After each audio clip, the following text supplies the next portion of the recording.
Добар вечер, председателе Ѓорѓе Иванов. Добра вечер, граѓани на Пробиштип. Јас немам намера вечерва да зборувам за политичарот Ѓорѓе Иванов. Напротив, ќе зборувам за човекот, за хуманистот Ѓорѓе Иванов.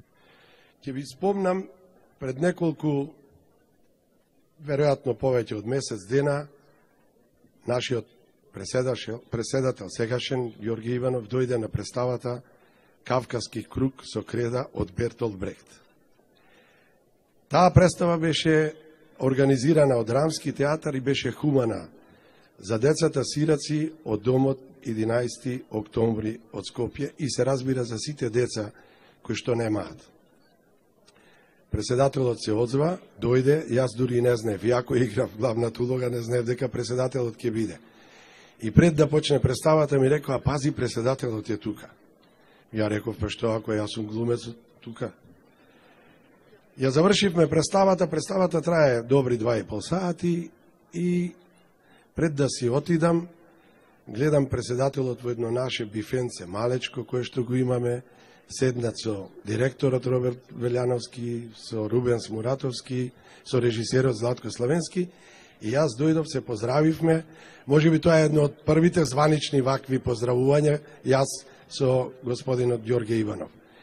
Но тогаш, кога седевме тие, па беа до касните сати, беше, бога ми, тогаш го осетив нашиот преседател Ѓорѓе Иванов и од другата страна.